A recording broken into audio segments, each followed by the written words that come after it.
주라 그리하면 너에게 줄 것이니 곧 후이 되어 누르고 흔들어 넘치도록 하여 너희에게 안겨주리라. 너희가 헤아리는 그 헤아림으로 너희도 헤아림을 도로 받을 것이니라. 아멘. 은혜로우신 아버지 하나님, 우리에게 넘치도록 후이 주시기를 기뻐하시는 아버지 하나님 감사합니다. 지난밤도 은혜 가운데 우리를 품어주시고 쉼과 단잠을 허락하여 주심 감사합니다. 오늘도 새로운 하루를 베풀어 주시고 주 안에서 말씀으로 기도로 시작하게 하심 감사합니다. 오늘도 주와 동행하며 하나님의 뜻을 품는 하루가 되게 하여 주시옵소서. 오직 성령 충만으로 승리하게 하여 주옵소서. 예수님의 이름으로 기도합니다. 아멘. 오늘 우리에게 주신 하나님의 말씀은 신약 성경 마태복음 26장 1절부터 16절까지 말씀입니다. 오늘은 흉계를 꾸미는 사람, 향유를 붓는 사람, 이런 제목으로 같이 말씀을 나누도록 하겠습니다. 오늘 말씀에 보면 예수님께서 이제 십자가를 지리라 이렇게 선포를 합니다. 이것은 처음 있는 이야기는 아니고요. 바로 이제 네 번째 순환 예고예요. 그러니까 우리는 태어난 생일은 알죠. 그러나 내가 어떻게 죽으리라 이것은 누가 알 수 있겠습니까? 우리의 삶이 어떻게 될지, 언제 어떻게 될지, 내일 일은 난 몰라요죠. 누가 내일 내가 어떻게 되는지 알 수 있겠습니까? 그러나 예수님은 알고 계셨어요. 자기가 어떤 길을 가야 되는지를. 그래서 2절에 보면 2절 같이 한번 읽어봅니다. 너희가 아는 바와 같이 이틀이 지나면 유월절이라 인자가 십자가에 못 박히기 위하여 팔리리라 하시더라. 그래서 예수님은 언제 그리고 어떻게 돌아가실 것을 알고 계셨어요. 알고 계신 정도가 아니라 계획하셨어요. 준비하셨어요. 곧 이제 예수님은 어쩌다가 잘못해서 힘이 없어서 기회를 잘못 만나서 끌려가거나 잡혀가거나 붙잡히거나 십자가에 못 박힌 게 아니에요. 예수님은 어떠셔요? 그 십자가를 준비하셨고 예비하셨고 계획하셨고 친히 가셨어요. 일부러 가셨어요. 곧 이제 4번이나 예수님이 내가 십자가를 지리라, 내가 십자가에서 죽게 되리라 이렇게 말씀하시는 건 뭐예요? 여러분, 만약에 여러분이 어떤 위험을 안다면, 내일 어떻게 될지를 알고 내일 어떤 위험이 있을 줄을 안다면 어떻게 하겠어요? 그대로 당하겠어요? 피하겠어요? 당연히 피하죠. 그러지 않겠어요? 그 위험을 맞닥뜨릴 사람이 누가 있겠어요? 당연히 피해서 안전한 방법을 찾지 않겠습니까? 그런데 예수님은 굳이 4번씩이나 바로 내가 십자가를 지리라, 내가 죽게 되리라, 팔리게 되리라 이런 것을 예고한다는 건 뭐예요? 이미 알고 계시어요. 알고 계시는 정도가 아니라 바로 그 십자가를 향하여 나아가시는 차원에서, 곧 그래서 예수님의 십자가의 길은 억지로 끌려온 길이 아니에요. 힘이 없어서 잡혀간 길이 아니에요. 여러분과 저를 긍휼히 여기셔서 사랑하셔서 친히 가시고 준비하시고 계획하시고 순종하신 길인 것입니다. 곧 우리도 성도의 길도 무엇일까요? 저도 목회자가 되었죠. 하나님의 종이라고 하죠. 그런데 이 길은 어떤 길일까요? 억지로 끌려온 길이 아닙니다. 자원함으로, 기쁨으로, 감사함으로 응답하는 길이 되어야 되는 거죠. 성도의 길도 마찬가지예요. 여러분도 하나님의 뜻대로 살아가는 그 성도의 길이 인간적으로 생각할 때 꼭 나한테 이익이 되거나 그냥 즐겁기만 하거나 그렇지 않을 수도 있어요.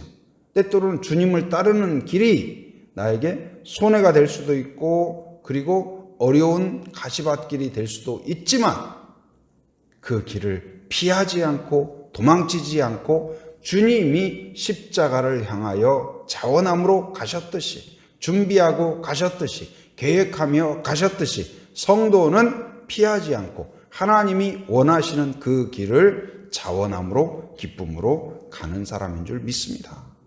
여러분, 오늘 또 하나님과 동행함으로 주님을 묵상함으로 자원함으로 기쁨으로 가셨던 그 예수님을 생각하면서 달려가고 순종하는 그런 성도가 되기를 바랍니다. 바로 십자가를 향하여 준비하고 우리를 긍휼히 여기심으로 구원하기 위하여 준비하시는 예수님과는 다르게 그 당시에 가장 종교적으로 권위 있고 바로 존중받는 사람들이 누구였냐? 대제사장들과 장로들인데 이들은 무엇을 계획하고 있었을까요? 그들은 거기에 보면 3절 말씀 같이 한번 읽어봅니다. 자, 시작. 그때의 대제사장들과 백성의 장로들이 가야바라 하는 대제사장 관정에 모여 4절도 예수를 흉계로 잡아 죽이려고 의논하되. 이들이 모인 목적은 무엇일까요? 하나님을 경배하고 찬양하는 것이 아닙니다. 하나님의 뜻에 우리가 어떻게 순종할 것인가? 그 제사장들이 모였고 그리고 이제 이 장로들, 지도자들이 모였으면 무엇을 해야 될까요? 유월절을 앞두고, 유월절은 어떤 날이에요? 이스라엘 민족이 하나님의 전적인 은혜로 구출받은 날이에요. 구원받은 날이에요. 기쁨의 날이에요. 승리의 날이에요. 하나님의 은혜를 경험한 날이에요. 그럼 뭘 준비해야 돼요? 감사와 찬양과 예배를 준비해야 될 그러한 시기, 그러한 사람들이 오히려 뭘 계획해요? 어떻게 하면 예수님을 죽일 수 있을까? 죽일 수 있을까? 바로 인간의 욕심에 사로잡혀서 바로 변질된 것이죠. 우리도 하나님의 그 목적을 잃어버리면 변질될 수 있는 거예요. 예수님은 이 하나님의 마음을 잃어버리지 않고 끝까지 결국은 바로 십자가를 지시고 승리하셨죠.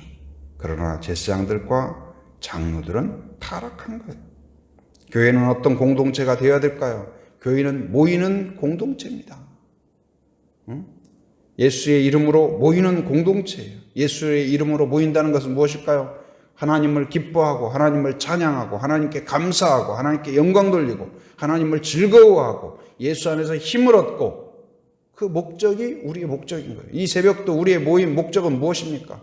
바로 우리에게 주신 은혜를 기뻐하고 감사하고 하나님의 뜻을 즐거워하고 하나님을 찬양하고 그러기 위해서 모인 줄 믿습니다. 또한 뿐만 아니라 대제사장들과 장로들처럼 죽이기 위한 목적이 아니라 우리는 뭐예요? 살리기 위한 목적으로 모인 거예요. 나를 살릴 뿐만 아니라 하나님을 알지 못하던 자들을 살리기 위하여서 중보하며 기도하고 그들의 명단을 품고 기도하는 공동체가 교회예요. 교회는 어떻습니까? 우리가 누군가를 위하여 기도할 때 성령께서 그를 살릴 줄 믿습니다. 살아나는 줄 믿습니다. 여러분이 자녀를 품고 가족을 품고 이웃을 품고 그리고 이 지역을 품고 기도할 때 살아날 줄 믿습니다. 화초도 조금만 이렇게 손질이 가면 예뻐지죠. 건강해지죠. 거름을 조금만 넣어주면 어때요? 막 싱싱하죠. 얼마나 예뻐집니까? 마찬가지예요.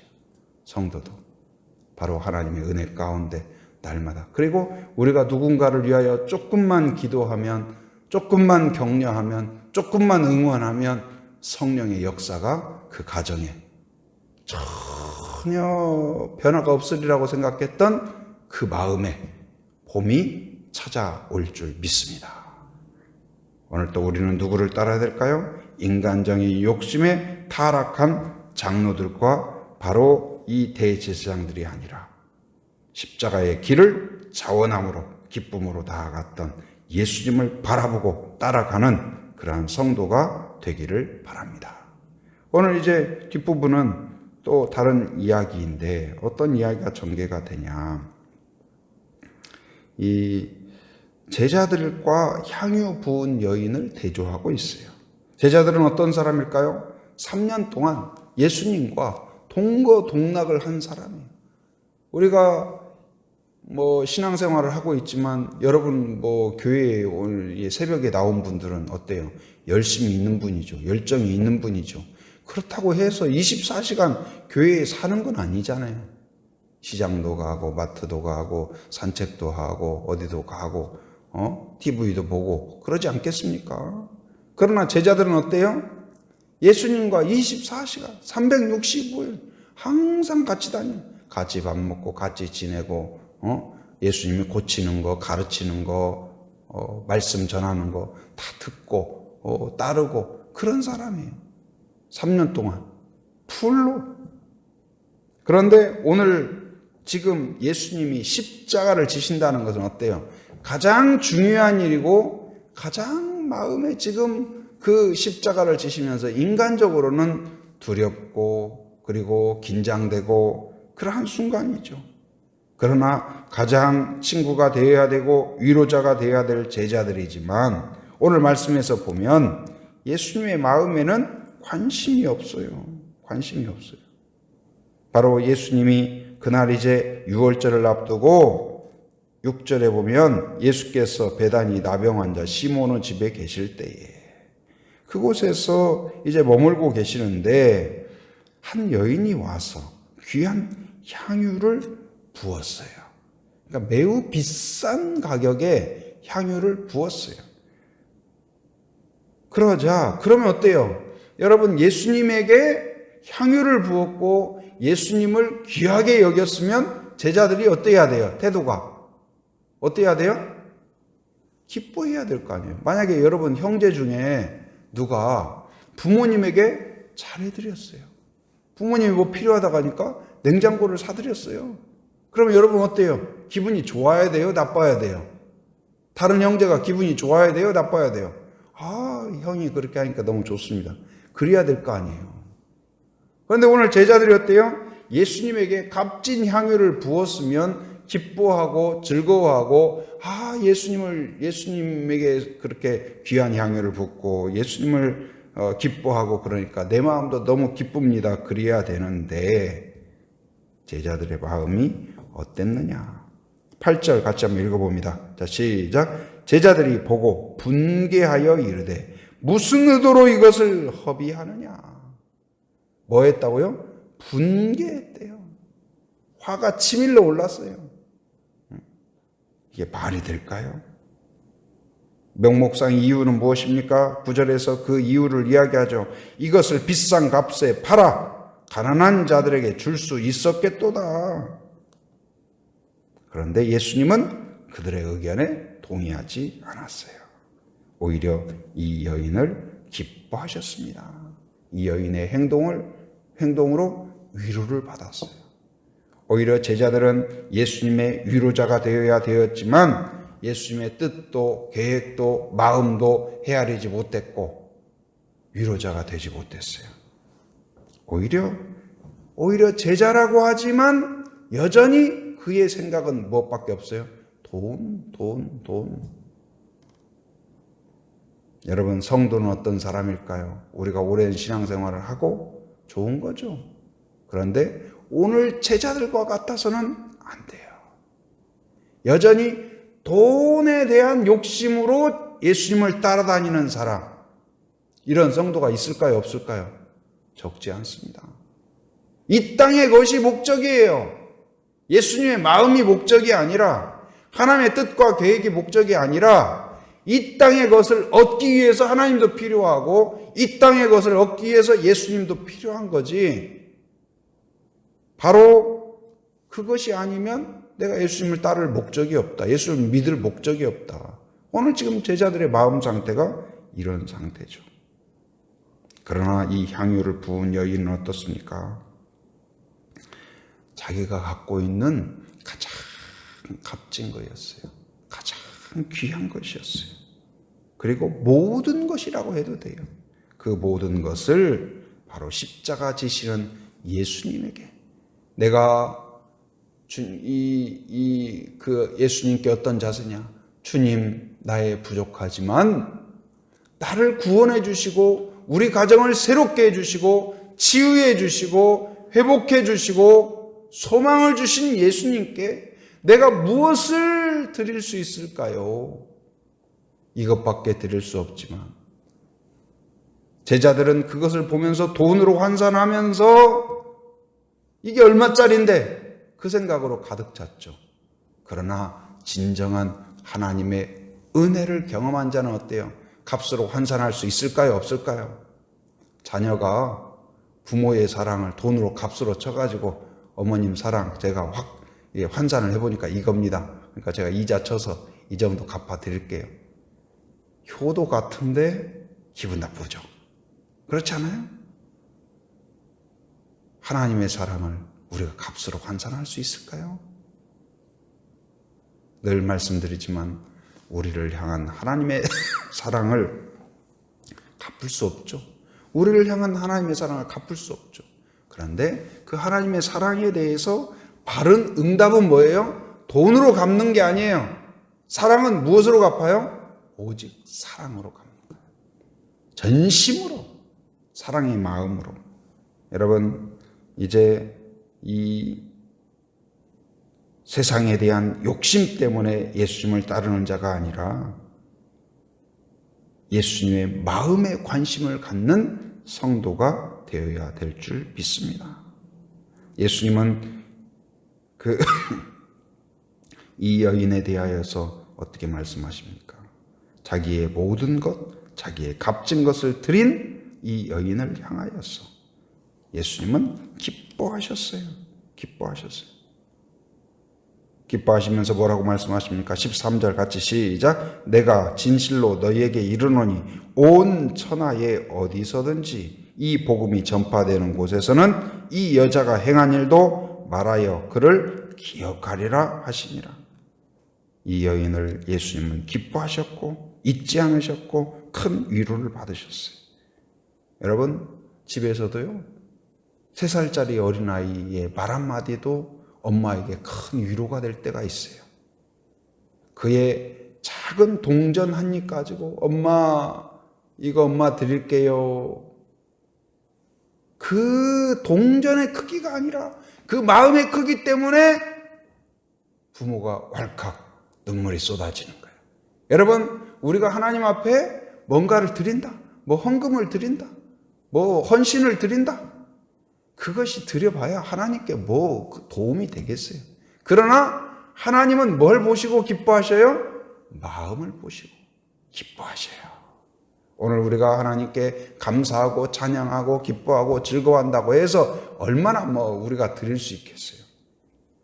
그러나 오늘 예수님께서 이 여인의 헌신을 기억하시듯이 여러분의 마음과 여러분의 사랑과 여러분의 헌신과 찬송을 기억하는 그런 은혜가 있기를 바랍니다. 오늘 또 바로 예수님의 마음을 헤아리고 하나님의 뜻에 관심을 갖고 십자가의 길을 가셨던 예수님을 묵상하면서 포기하지 않고 달려가는 성도가 되기를 바랍니다. 이 땅의 것이 아니라 예수님의 마음에 집중하고 뜻에 집중하는 성도가 되기를 주님의 이름으로 축원합니다. 은혜로우신 아버지 하나님 감사합니다. 오늘도 새 아침을 베풀어 주시고 저희들을 기도의 자리로 불러주신 것 감사합니다. 오늘 말씀을 통하여서도 예수님께서는 십자가를 지시되 피하지 않고 도망치지 않고 하나님 수동적으로 잡힌 것이 아니라 차원에서 기쁨으로 나아간 것을 깨닫게 됩니다. 하나님, 우리도 성도로 부름 받았는데 하나님 그 부르심 앞에 우리가 피하지 않고 자원함으로 기쁨으로 감사함으로 충성으로 나아가는 저희들 되게 하여 주시옵소서. 이 사순절 기간을 통하여서 십자가의 길, 생명의 길, 구원의 길을 더 묵상하고 온전히 따르는 저희들 되게 하여 주시옵소서. 하나님, 또한 이 땅의 것에 하나님 또한 관심 갖는 자가 아니라 하나님 온전히 그 예수님의 마음을 헤아리고 하나님의 기쁨이 되는 저희들 되게 하여 주시옵소서. 하나님 또한 우리 제주 한빛교회를 긍휼히 여겨주시고 예배와 소그룹이 균형이 있는 공동체가 되게 하여 주시옵소서. 뜨거운 예배가 있게 하여 주시고 오늘 향유를 부은 여인처럼 나의 가장 중요한 곳으로 올려드리는 예배가 되게 하여 주시옵소서. 또한 하나님 소그룹을 통하여 서로 나누고 격려하고 축복함으로써 새 힘을 얻고 용기를 얻고 또한 역동성이 있는 소그룹이 되게 하여 주시옵소서. 또한 하나님 순장과 교사들과 교역자들을 기억하여 주시고 맡겨진 일을 감당할 때 자원함으로 기쁨으로 충성으로 헌신으로 감당케 하여 주시옵소서. 건강이 좋지 못한 환우들이 있습니다. 긍휼히 여겨 주옵소서. 38년 된 병자를 일으키신 것처럼 하나님 전능하신 손길로 오늘 명령하시사 머리끝부터 발끝까지 만져주시고 치유하시고 회복하시고 깨끗하게 허락하여 주옵소서. 사순절 기간을 통하여서 모든 성도들 행록 가운데 주님을 묵상하고 십자가를 묵상하고 더 경건함으로 나아가게 하여 주시옵소서. 오늘도 하나님을 의지하며 새벽을 깨우며 함께한 성도들을 특별한 은혜로 하나님 은혜를 경험케 하여 주옵소서. 하나님을 의지하며 간구의 제목, 기도의 제목을 올려드릴 때 신실하게 응답하여 주시옵소서. 하나님 또한 오늘 또 삶의 현장에 살아가는 모든 성도들 악한 세력을 막아주시고 더러운 것들을 치워주시고 이곳저곳을 또한 행할 때마다 안전운행하도록 붙잡아 주시옵소서. 해외에 육지에 군에 있는 가족들, 자녀들, 성도들을 기억하여 주시고 안전하게 건강하게 붙잡아 주시며 오고 가는 모든 소식마다 은혜로운 소식 되게 하여 주시옵소서. 지금은 우리 주 예수 그리스도의 은혜와 하나님의 풍성하신 사랑과 성령의 교통하심, 인도하심의 역사가 오직 십자가의 길을 가신 예수님을 바라보며 온전한 충성으로 헌신으로 오늘도 한 걸음 한 걸음 나아가기로 결단하는 한 사람 한 사람 머리 위에 가정의 일터 위에 사역 위에 지금으로부터 영원토록 함께 하시기를 간절히 축원하옵나이다. 아멘.